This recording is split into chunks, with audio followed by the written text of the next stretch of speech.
রাজকুমার। এক রাজামশাই, তার নাম ছিল ভৈরব।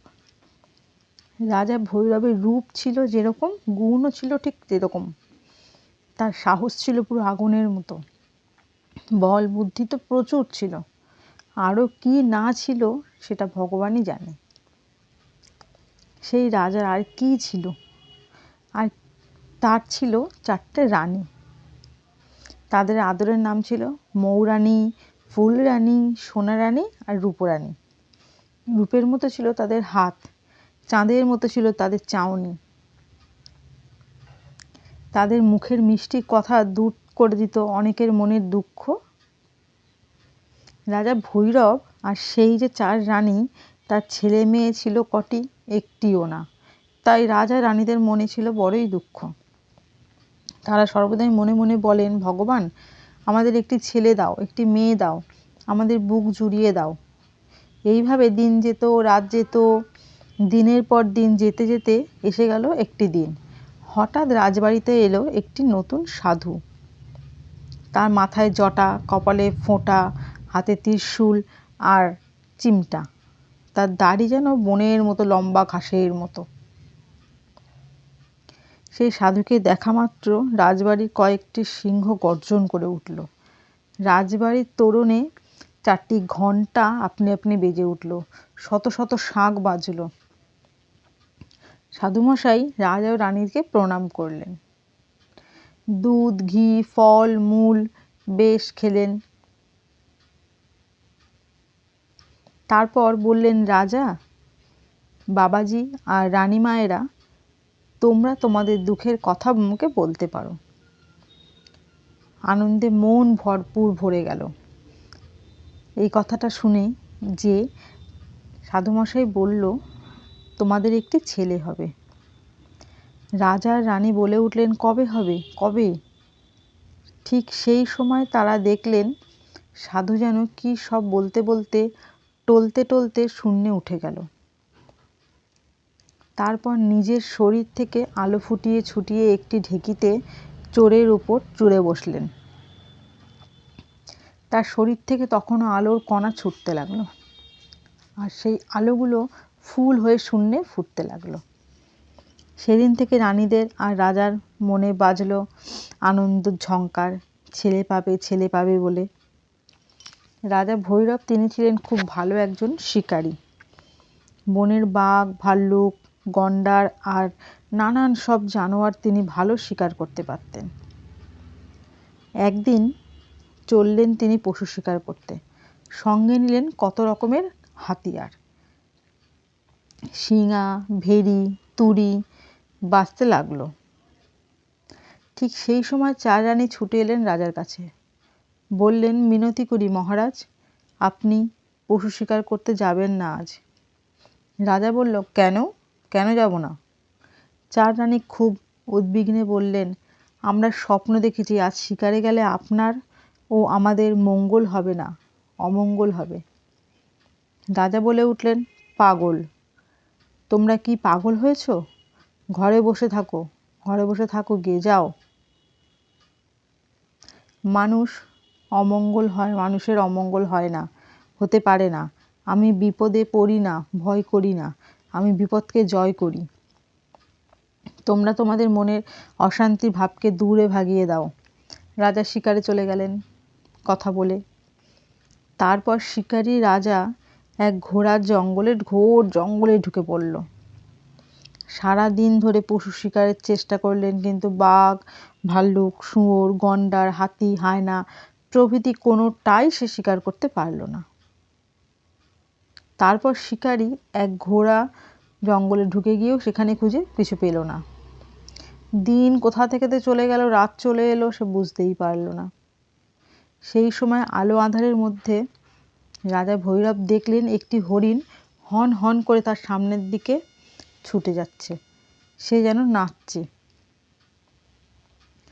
রাজা তীর ছুড়লেন, কিন্তু তীরটি তেড়ে গিয়ে হরিণটিকে হত্যা করতে পারল না।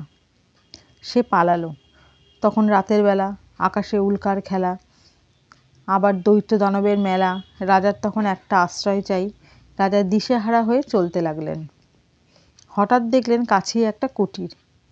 রাজা কুঠিরের দুয়ারে উপস্থিত হলেন। সেখানে তখন এক বুড়ি, তার বয়স হবে প্রায় 6-20 বছর। বুড়ি বলে উঠল, তুমি আশ্রয় চাও?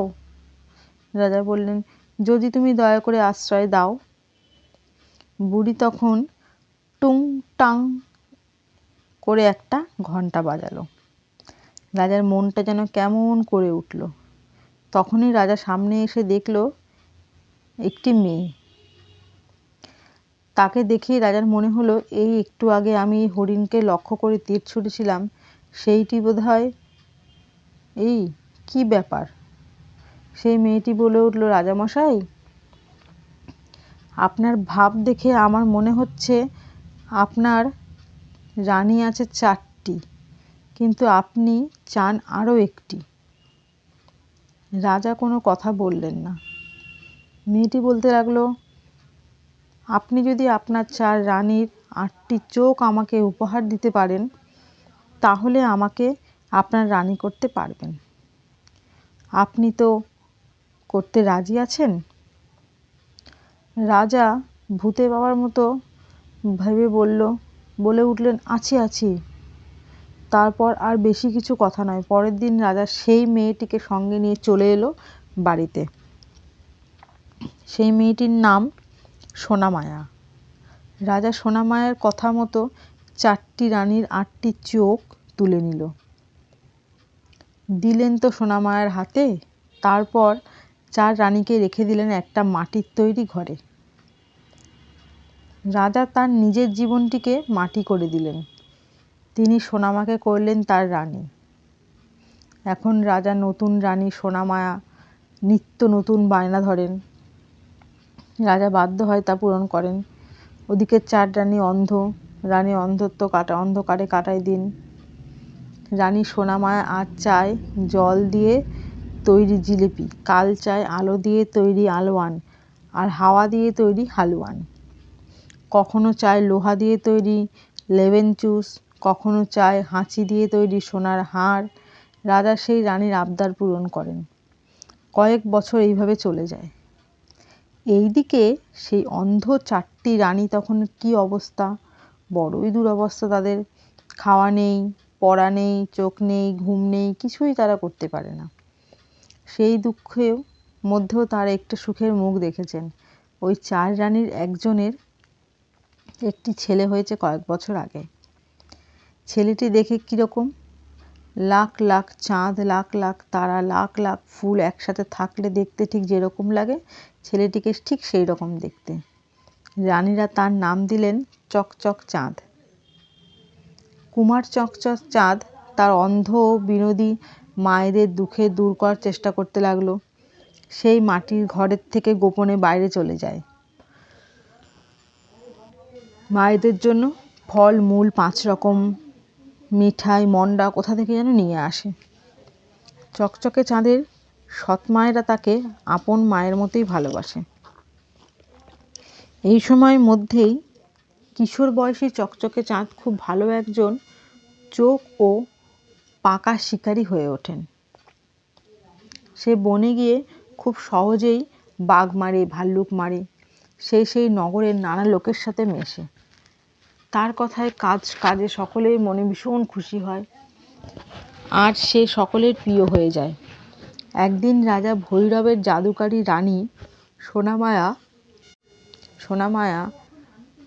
বড় বাড়ির ছাদের উপর উঠেছে। রাজবাড়ির ছাদের উপরে উঠে তার পোষা কয়েকটা পায়রা তার চারধারে উঠছে। হঠাৎ একটা তীর কোথা থেকে তেড়ে এলো, একটা পায়রার গায়ে বিঁধল। সোনামায়া তখন দেখল একটি কিশোর ছেলে এই কাজটি করেছে। জাদুকরী সোনামায়া তার মায়াবিদ্যা বলে তখন বুঝলেন সেই ছেলে অন্ধ করা, বন্দি করা 4 রানীর এক রানীর ছেলে। সোনামায়ার মনে তখন রাগের আগুন জ্বলছে, কিন্তু সে বাইরে রাগের ভাব না দেখিয়ে আদরের স্বরে চকচকে চাঁদকে বললেন, খোকা, তুমি তো খুব চোখা ও পাকা শিকারী দেখছি। তোমার ওই তীরে বাঁধা পায়রাটা আমাকে দেবে? আমি তোমাকে অনেক টাকা দেব, অনেক। চকচক চাঁদ বলে উঠলেন, না, দেব না। আমার অন্ধ করা বিনোদী মায়েরা এটা রান্না করে খাবেন, তাই আমি এটাকে মেরেছি। জাদুকরি সোনামায়া তখন রেগে আগুন। সে তখন চকচকে চাঁদকে করতে চায় খুন, কিন্তু সে ভারী দরদের সুরে বলল, ওগো খোকা, তুমি যদি তোমার মায়েদের 8টা চোখ ফিরে পেতে চাও তাহলে পায়রাটা আমাকে দাও। সেই চোখগুলো তুমি যাতে সহজেই পাও তার ব্যবস্থা আমি করে দেব। চকচক চাঁদ মন ছিল সরল, সেই জাদুকারীর কথাই ভুলে গেল, পায়রাটাকে দিয়ে দিল তার কাছে। সোনামায়া তখন তার জাদুকারী মায়ের কাছে জাদুর ভাষায় একটা চিঠিতে লিখল, এই পত্রবাহক তোমার কাছে যখনই যাবে তুমি তাকে কামড়িয়ে চিবিয়ে খাবে। কিন্তু সরল মনা চকচকে চাঁদের হাতে সেই চিঠিটা দিয়ে বলল, তুমি এখনই এই চিঠি নিয়ে ময়নাগুণ্ডির গড়ে একটা আমার মা আছে, আমার মায়ের কাছে নিয়ে যাও। তার কাছ থেকেই তোমার মায়েদের সকল চোখ তুমি ফিরে পাবে। সরল মনা চকচকে চাঁদ সেই চিঠির ভাষা কিছুই বুঝল না। সে তখন চিঠি নিয়ে চলল সোনামায়া জাদুকারী মায়েদের আস্তানার দিকে। কয়েকদিন চলল, সে আরও চলল। তখন হঠাৎ এক পক্ষীরাজ ঘোড়ায় উড়ে এসে চকচকে চাঁদটিকে পিঠে তুলে নিয়ে আবার উড়ে চলল অনেক দূরে। ইতিমধ্যে একটা ব্যাপার হলো কি, ভালো লোকের ভালো করেন যে ধর্মদেবতা, তিনি চকচকে চাঁদের জামার পকেটের ভিতর থেকে সোনামায়ার লেখা সেই ভীষণ চিঠিটা নিয়ে নিল। সেখানে আর একটা চিঠি রেখে দিল। তাতে লিখে দিলেন, মা, তুমি এই পত্রবাহক ছেলেটিকে খুব আদর করবে, 8টা চোখ এর হাতে দিয়ে দেবে। কিন্তু ধর্মদেবতার এই প্রভাব যে চকচকে চাঁদ এই ব্যাপার কিছুই টের পেল না। পক্ষীরাজ ঘোড়ার পিঠে চড়ে চকচকে চাঁদ কিছুকাল পরেই সোনামায়ার সেই মায়ের আস্তানায় পৌঁছে গেল। গিয়ে দেখলো তার মায়েদের 8টি চোখ একটা সুতোয় গাঁথা, আর সেই একটা মালা মতো হয়ে মায়াবিনীর বুড়ির গলায় ঝুলছে। কুমার চকচকে চাঁদ তার চিঠিটা বুড়ির হাতে দিয়ে দিল। চিঠি পড়ে বুড়ি যেন ঝুড়ি আনন্দ পেল। তখন তার কতই আনন্দ হতে লাগলো, ঘোড়ায় চড়ে উড়ে চলল। এদিকে জাদুকরি সোনামায়া তার মায়াবিদ্যার জোরে এই সব ব্যাপারগুলো জানতে পারল। সে তখন একটা হুঙ্কার করলো, ছুটলো আকাশ পথে। তার নাক, চোখ, মুখ থেকে বেরোচ্ছে আগুন আর ধোঁয়া। সেই আগুন আর ধোঁয়ার ভিতর থেকে বেরোলো কয়েকটি দানব। তারা হুঙ্কার করলো, ছুটলো চকচকে চাঁদকে বাধ্য করার জন্য যে তাদের কাছে নিয়ে এসে ওকে বধ করবে। তারপর কিশোর বীর চকচকে চাঁদ আর সেই দানব কয়েকটার মধ্যে লাগলো বেশ লড়াই। জাদুকরি সোনামায়াও এসে ভিড়ল তার দানবের দলে। চকচকে চাঁদ এখন তীরের ওপর তীর ছুটছে, আর দানবেরা ছুঁড়ে মারছে বড় বড় গাছ, বড় বড় পাথর। এইসব সোনামায়া গর্জন করে তার দানব দলের হুকুম করলো, এই চকচকে চাঁদকে বধ কর শিগগিরই। তখন কুমার তীরের দ্বারা সোনামায়া এবং দানবকে বধ করে ফেলল। কুমারের হলো জয়। তারপর চকচকে চাঁদ চলে এলো তার মায়েদের কাছে। অন্ধ করা বন্দি রানীরা তার চোখ ফিরে পেল। তারা সেই আঁধার ঘর থেকে বেরিয়ে এলো। তখন সেই রাজবাড়িতে আপনা আপনি বেজে উঠল শত শত শাঁখ, হাজার হাজার ঢাক। রাজা ভৈরব চকচকে চাঁদকে তার নিজের ছেলে বলে জানলেন, তাকে বুকে জড়িয়ে ধরলেন। শুধু তাই না, রাজা তার নিজের মাথা থেকে সোনার মুকুট তুলে পরিয়ে দিলেন তার সোনার ছেলে চকচকে চাঁদের মাথায়। আনন্দ রাজ্যে যেন ডুবে গেল, আনন্দে চারিদিক ভরে গেল।